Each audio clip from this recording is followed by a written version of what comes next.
Bonjour tout le monde, j'espère que vous allez bien, c'est Cédric et aujourd'hui je voulais faire un petit combiné de deux choses. On arrive en période de fin d'année, ça va être le moment de renouveler toutes ces autorisations pour pouvoir continuer à faire notre métier de VTC sur les applications. Là je parle vraiment que pour les applications. Et également vous faire un petit bilan de fin d'année et puis les projets pour l'année prochaine. Allez, à tout de suite.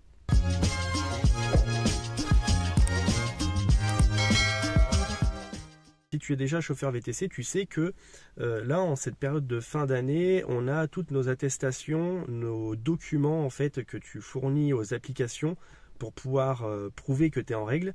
Tout ça expire en général au 31 décembre. Donc du coup, il va être nécessaire de fournir 3 papiers supplémentaires. Un, ça va être ta RC Pro, donc en fait c'est l'assurance de ton entreprise.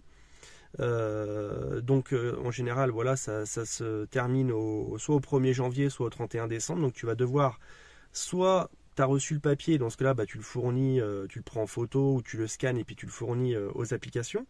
Soit tu vas devoir, comme moi, stimuler ta banque pour qu'il te l'envoie. Parce que sinon, tu vas le recevoir début janvier, mais du coup, au 1er janvier, tu ne peux plus travailler. Donc il faut que tu anticipes, tu vois. Sinon, tu vas te retrouver 31 décembre à minuit, paf, ton application qui marche plus, qui te demande les nouveaux documents.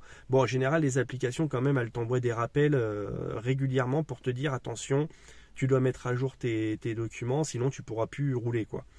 Mais voilà, je vous permets de vous faire un petit rappel. Donc, tu vas avoir l'RC Pro, donc responsabilité civile professionnelle à fournir. Tu vas avoir aussi l'assurance véhicule, donc l'assurance pour le transport de personnes à titre onéreux.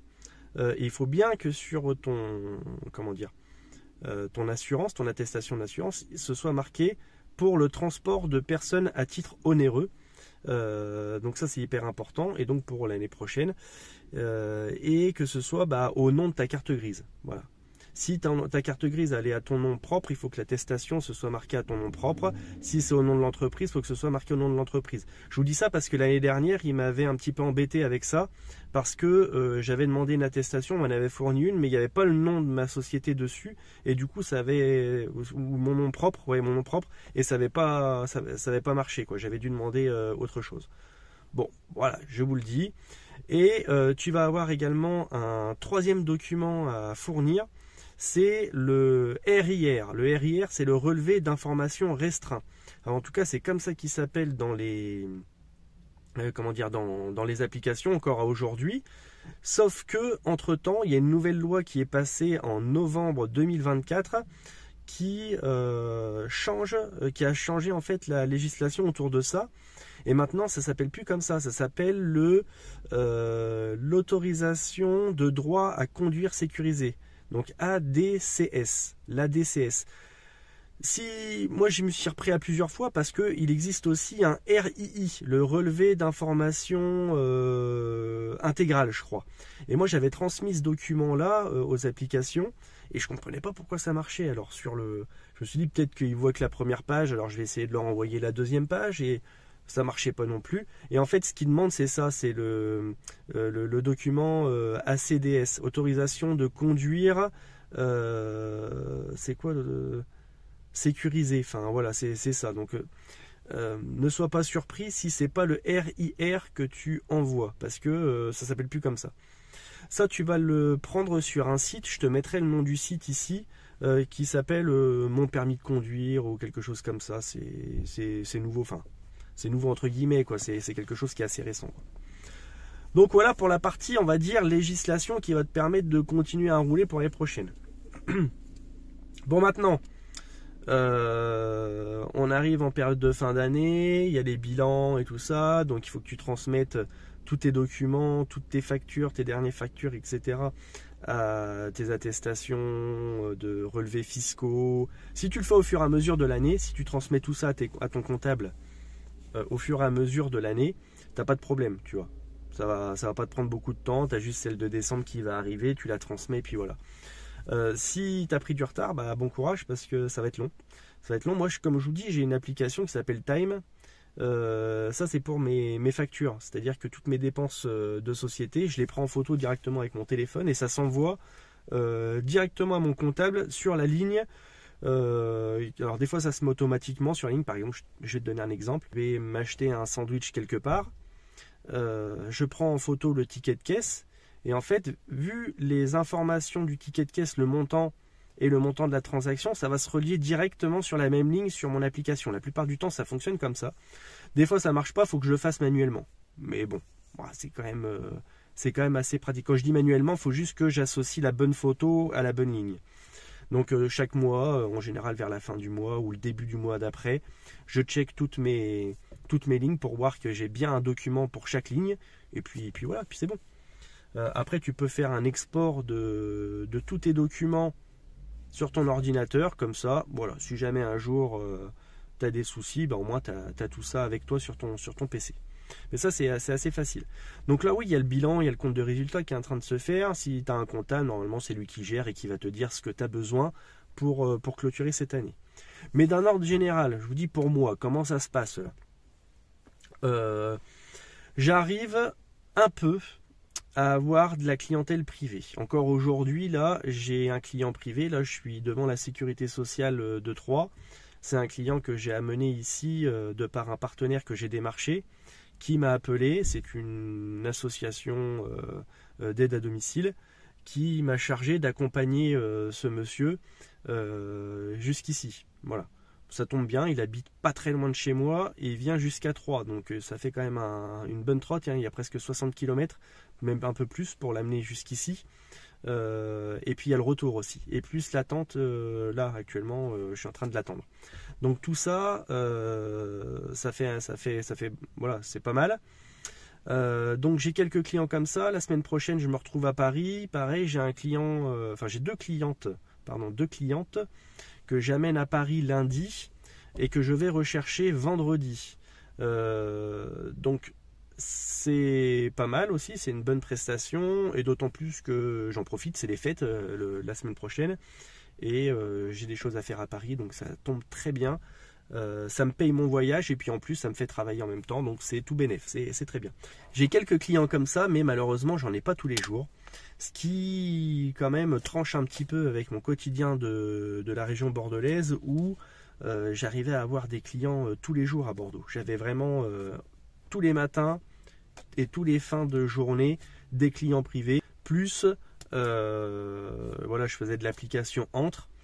Et allez, on va dire que je faisais peut-être du 50-50 en chiffres et encore, ouais, je me rappelle plus trop, mais je pense que ça devait être comme ça. En grosso modo, mon chiffre d'affaires c'était 50% privé, 50% Uber. Ça variait un petit peu des fois, enfin Uber, Bolt, mais bon, grosso modo c'était ça. Là, aujourd'hui, c'est plutôt 90% application et 10% privé. Donc ça fait qu'à 3, c'est quand même très difficile. Je sais qu'il y en a certains qui m'ont demandé des chiffres. Je veux pas vraiment vous donner de chiffres parce que ça, voilà, ça relève quand même du privé. Mais ce que je peux te dire, c'est que par rapport aux chiffres que je faisais sur Bordeaux, je fais peut-être 60%, 60-65% de mon chiffre sur Bordeaux. Ouais, quelque chose comme ça. Tu vois. Après, tu fais ton calcul toi-même, hein. Mais sur Bordeaux, j'avais une moyenne de 1000 € par semaine. Des fois, c'était plus, des fois, je tapais plus. Mais en général, j'arrivais à faire mes 1000 € par semaine. Là, de temps en temps, il y a des offres promotionnelles d'Uber qui me permet de pousser jusqu'à 800-900. J'ai même une fois réussi à faire 1000 en combinant avec le privé. Mais quand même, dans la norme, je fais entre 5 et 700 par semaine sur 3. Donc c'est quand même très très compliqué. Il faut le savoir. Voilà, il faut le savoir. Donc là, encore plus qu'ailleurs, encore plus qu'à Bordeaux, tu dois développer ta clientèle privée. C'est essentiel. Tu vois, dans une ville comme Troyes, encore plus qu'ailleurs, donc c'est-à-dire dans une petite ville, il faut vraiment que tu fasses attention à tes dépenses. parce que tu vois que tu vas pas faire un chiffre de ouf, hein. Donc tu dois développer déjà ta clientèle privée du mieux que tu peux, on va dire. Comme ça peut arriver, tu vois, ça peut avoir du mal à décoller. Il faut aussi que tu fasses attention à tes dépenses. Et le premier poste de dépense que tu vas avoir, forcément, tes VTC, ça va être ta voiture. Donc, choisir une voiture qui a bonne réputation au niveau de l'entretien, choisir une voiture qui ne te coûte pas trop cher. Et moi, je pense que c'est la clé, hein. Décidément, cette vidéo, elle est difficile à faire puisque du coup, elle se fait sur 3 jours. J'ai encore été coupé dans ma vidéo. Donc, ce que je voulais te dire, oui, il faut que tu fasses attention. Donc, premier poste de dépense, la voiture. Donc, tu dois faire attention à, bien évidemment, déjà, quel type de voiture tu vas prendre. Si tu prends une voiture trop récente, trop chère, forcément, elle va te coûter plus cher, ne serait-ce qu'en amortissement, et ensuite en entretien, en assurance. En fait, il y a quasiment tous les postes en pneus, presque tous les postes de dépenses vont te coûter plus cher sur une voiture qui est très récente. Alors, effectivement, et c'est là qu'il faut que tu arrives à jauger faut que tu arrives à mettre le curseur au bon endroit, on va dire. Évidemment, si tu as une belle voiture, une voiture qui rend bien, tu vas être plus enclin à plaire à une potentielle clientèle privée. Mais c'est un pari risqué, puisque si tu n'arrives pas à démarcher de la clientèle privée avec un véhicule qui te coûte plus cher, et il va arriver l'inévitable, c'est-à-dire que tu ne vas pas être rentable et que tu vas devoir être obligé de cesser ton activité parce que tu n'es pas rentable. Ou alors tu vas continuer à travailler mais à perte, etc. Parce que, on va pas se le cacher, si tu achètes par exemple une belle Tesla flambant neuve, c'est un exemple, et encore je suis pas sûr que ce soit la pire des voitures la Tesla parce qu'elle est quand même électrique, mais bon, tu achètes une voiture quand même, une Tesla, je sais pas combien ça coûte, une Tesla 40 000 € peut-être, flambant neuve, sur une ville comme Troyes, tu vas galérer à la rentabiliser, ou alors tu vas travailler 7 jours sur 7, et ça va être encore dur de te sortir un salaire correct, je pense. Donc, encore une fois, je te dis, fais très attention. Moi, je te donne mon avis, chacun fait ce qu'il veut. Si tu travailles dans une petite ville comme Troyes, où la part d'application est très très importante dans ton activité totale, il te faut une voiture d'occasion qui coûte pas cher, qui présente un minimum correct. Moi, je te dis même, quitte à prendre une voiture kilométrée, qui a un fort kilométrage, et puis qui passe bien, tu vois. Je vais pas te vendre ma voiture, moi ma voiture j'en suis content, mais il y en a d'autres, des voitures, tu peux prendre une Corolla qui a pris un peu de kilomètres, qui a 200 000, elle va pas te revenir très cher, elle va pas consommer beaucoup, en assurance si elle a déjà 9-10 ans, elle va pas te coûter très cher non plus en assurance, l'entretien c'est quand même quelque chose de fiable. Voilà, je pense qu'il faut partir là-dessus et pas partir sur des véhicules,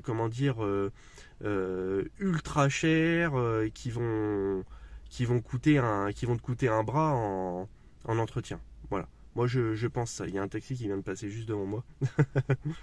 Bon bref, moi c'est mon avis.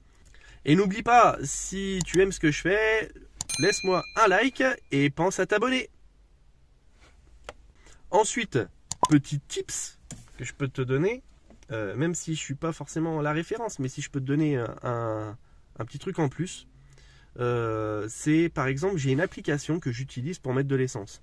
Ça s'appelle SLMC, c'est Station Lait Moins Cher, SLMC. Moi j'utilise cette application, je vais te mettre le logo là et te montrer un petit peu à quoi ça ressemble. En fait c'est une application qui te répertorie, tu rentres ton essence, par exemple moi je mets du samplon 95 E10. Il y en a qui mettent du E10 dans des moteurs qui ne sont pas faits pour ça, chacun est libre de faire ce qu'il veut, moi je le fais pas. Moi je mets du samplon 95 E10 et ça va te trier en fait aux alentours, à la ronde. Alors tu choisis bien sûr le filtre, tu vois, 15-20 km, de toutes les stations essence qui sont autour de toi, et là où c'est le moins cher. Voilà. C'est pas mal. Bon, moi après, je suis contraint par une carte que j'ai prise chez Bolt. Je ne sais pas s'ils font encore. C'est une carte WEX. La carte WEX, elle te permet d'avoir une réduction quand même significative. Je crois que c'est de l'ordre de 10 centimes par litre. Mais il faut que tu ailles dans des stations qui sont du réseau WEX. Sur la région, je ne sais pas exactement si c'est partout pareil en France. En tout cas, sur là où je suis, moi, c'est les stations Leclerc et les stations Esso qui fonctionnent avec cette carte-là. Et tu as jusqu'à 10%, 10 même, pas 10%, 10 ou 12 centimes par litre de réduction. Donc c'est quand même pas mal. Donc c'est la carte WEX que j'utilise. Donc en gros, moi ce que je fais, j'ouvre mon application station les moins chères, SLMC. Je regarde les stations essence Leclerc et Esso dans la liste, et puis je prends celle qui est la moins chère. Bien sûr, je vais pas me taper 20 km pour aller mettre de l'essence, c'est complètement débile. Mais si par exemple je vois que c'est la station essence de Trucmuche, par exemple de Leclerc Saint-Part, qui est la moins chère, bah quand je serai dans le secteur, je m'arrêterai mettre de l'essence. Voilà, c'est comme ça que je fais. Après, ben, n'hésite pas à peut-être négocier tes assurances. Tu vois, tu fais des devis chaque année pour voir si tu n'as pas une autre compagnie qui te propose à garantie équivalente une assurance moins chère. Bon, moi je suis très bien où je les trouve pas chers. Je suis chez Pacifica, je l'ai déjà dit. Il y en a beaucoup qui me le demandent en commentaire. Je leur trouve un tarif vraiment très raisonnable. Et puis voilà, donc je reste chez eux. Puis comme vous le savez maintenant, je pars bientôt au Canada, donc je vais pas changer, je vais pas m'amuser à changer. Mais si j'étais amené à travailler encore longtemps ici, je pense que je ferais ça. Chaque année, je regarderai, je ferai un devis. Maintenant, tu peux faire des devis en ligne. Je ferai des devis pour savoir si mon assurance est vraiment la moins chère. Et puis, quitte à envoyer un petit mail à ton assurance en disant, bah voilà, j'ai fait un devis chez un tel, et il me propose moins cher, est-ce que vous pouvez vous aligner? Ça coûte rien d'essayer, hein. Vous savez, j'ai essayé avec mon comptable, parce qu'on me démarchait, il y avait un autre cabinet comptable en ligne, très connu, qui me démarchait pour passer chez eux. Et puis j'avais un collègue sur Bordeaux qui me disait, bah vas-y, moi j'ai des offres parrainage et tout, on nous offre ça, si ça t'intéresse, bah, viens quoi. Donc ce que j'ai fait, c'est que j'ai contacté mon cabinet comptable actuel. Je leur ai dit, voilà, moi je trouve que je paye trop cher chez vous, j'ai ce cabinet comptable là qui me propose ça, est-ce que vous pouvez faire un geste? J'ai eu presque 100 € de ristourne par mois. Tu te rends compte quand même, 100 € par mois de ristourne, c'est quand même énorme. Donc c'était Doug, je crois, qui me démarchait. Donc finalement je suis resté chez mon comptable et puis tout va bien. Voilà. Et puis d'ailleurs il me propose un service bien mieux, de bien meilleure qualité que ce qu'il me proposait avant. Là ma comptable elle bouge pas, dès que je lui demande quelque chose elle répond du tac au tac, donc c'est très bien. Donc voilà, donc ça c'était pour le petit bilan. Donc le bilan il est vraiment bof hein, sur 3, mais bon je m'y attendais. Je m'attendais à quelque chose de catastrophique et au final c'est, on va dire, moyen. Donc c'est plutôt bien, on va dire, même si je sais que si j'étais resté sur 3 plusieurs années, il aurait fallu que je mette en place une stratégie de développement d'activité pour continuer à exercer mon activité, parce que je sais que à terme ça n'aurait pas pu le faire. Ça n'aurait pas été assez rentable pour que je puisse en vivre correctement. Donc qu'est-ce que j'aurais fait? Et là je peux peut-être vous donner, je sais pas, quelques pistes envisagées. J'aurais envisagé peut-être de développer le service, tu vois. C'est-à-dire peut-être créer un site internet déjà sur 3. Peut-être travailler avec des hôtels, mais du coup j'aurais changé de véhicule. J'aurais pas gardé ce véhicule là, j'aurais pris un véhicule genre une Skoda ou quelque chose comme ça, une Skoda superbe, parce qu'elle passe bien quand même. Elle passe bien et je pense que j'aurais pu démarcher de la clientèle, clientèle d'hôtels, de chambres d'hôtes, de gîtes, peut-être même de, vous savez, les agences de voyage, de choses comme ça. Peut-être même que j'aurais essayé de proposer des services, tu vois, directement sur mon site de prestations de voyage ou de choses comme ça. Je sais pas, mais en tout cas, il aurait fallu trouver une solution pour que ça reste rentable, parce que si tu fais que de l'appli, bah déjà, du coup, il te faut un véhicule éco, ça c'est clair et net. Et puis tu vivotes, quoi. Tu vivotes, ou alors tu travailles 7 jours sur 7. Moi, c'est pas ce que j'ai envie. Donc voilà, là il me reste pas longtemps, donc c'est ce que je vais faire. Est-ce que à l'avenir, et là maintenant on passe dans dans la projection 2025. 2025, je pars au Canada fin mai. Ma femme me rejoint juste après. Est-ce que je vais faire du Uber? Non. Je vais pas faire du VTC, pardon, je devrais dire VTC. Je ferai pas du VTC au Canada tout de suite. Est-ce que j'en ferai un jour? Je ne sais pas.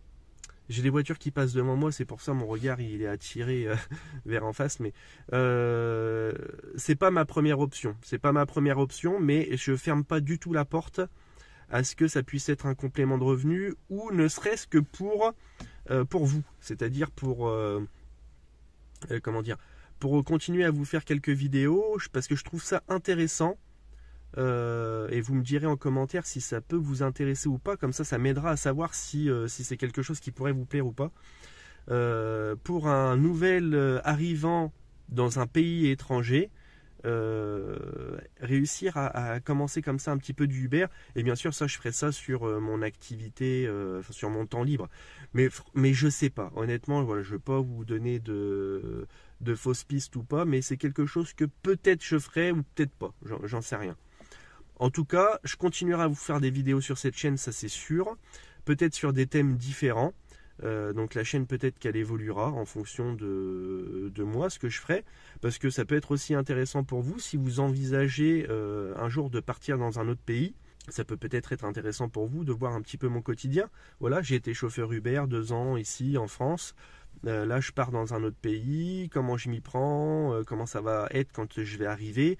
J'ai eu l'occasion de vous faire quelques vidéos sur mon projet. Si vraiment ça t'intéresse, je t'invite à aller voir ici sur cette chaîne-là si vraiment tu es intéressé par un projet de départ ailleurs. J'ai aussi une autre petite idée en tête avec un ami qui est chauffeur de car. Et voilà, ça je vous en parlerai peut-être un peu plus tard. C'est prévu pour 2025. Sur ce, moi ce que je vous souhaite c'est du courage. Si le métier de VTC c'est quelque chose que tu veux faire, je t'invite à aller regarder en commentaire, en description, les liens de parrainage pour devenir chauffeur Uber, chauffeur Bolt, et puis tout simplement pour te lancer dans l'activité de VTC. J'ai fait des vidéos, tu pourras regarder facilement sur ma chaîne, j'ai fait des vidéos sur l'examen VTC, même si peut-être qu'il a changé un petit peu aujourd'hui, mais ça peut quand même t'aider, sur les démarches administratives pour devenir chauffeur VTC. Donc je t'invite à aller checker tout ça. Je te vends pas du rêve, je te dis pas que le métier de VTC c'est parfait, mais je pense que c'est un métier un petit peu, on va dire, passion, comme beaucoup de métiers qu'on a en France. Tu vois, le métier d'aide-soignante, le métier d'infirmière, le métier d'aide à domicile. Je parle de ces métiers-là parce que c'est des métiers que je connais. Ce sont des métiers passion, tu vois. Tu vas pas devenir riche en faisant ces métiers-là, mais c'est des métiers où le matin quand tu te lèves, si tu aimes ce métier, tu te lèves pas du mauvais pied, quoi, tu vois. Et si tu aimes conduire et que tu as envie d'en faire ton métier, le métier de chauffeur VTC, ça peut être quand même un bon métier. Peut-être que tu devras le combiner avec une autre activité pour t'assurer, on va dire, un revenu mensuel correct. Peut-être que tu voudras te lancer à temps plein, c'est pas impossible non plus, hein. Je dis pas que c'est impossible, tu peux le faire, il y en a qui le font, hein. Regarde, moi je le fais actuellement, il y a d'autres chauffeurs qui le font. Le tout c'est que tu fasses ce que tu veux. Je te souhaite pour la nouvelle année qui s'annonce plein de bonnes choses. Crois en ce que tu veux faire et puis on se dit à bientôt, bye bye.